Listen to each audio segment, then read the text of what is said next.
This project began a long time ago, probably 10 years ago, as a series of installations realized with demolition debris.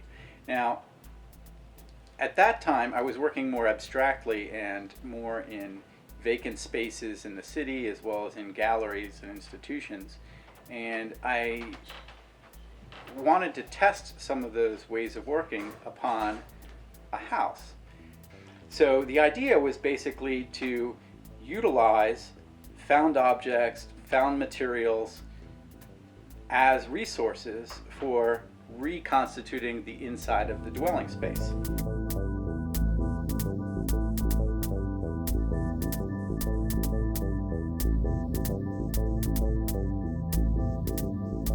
I like things that have texture.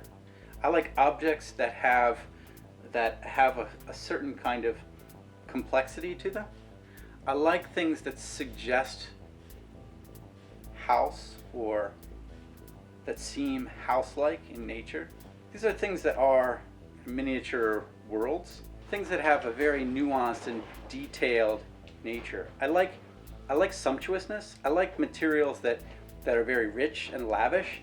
And I think of the house as a place for kind of building many skins, a place where the exterior shell of the house is really a kind of boundary, a container for a much more sumptuous interior.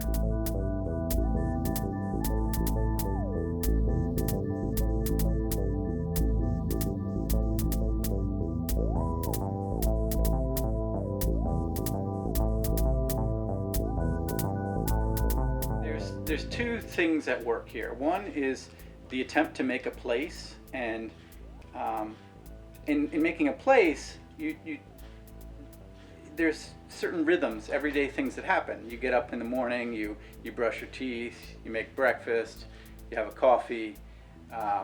There's patterns, rituals, if you will. Now, the nature of that pattern is, for me, in conflict with the animate nature of objects and materials.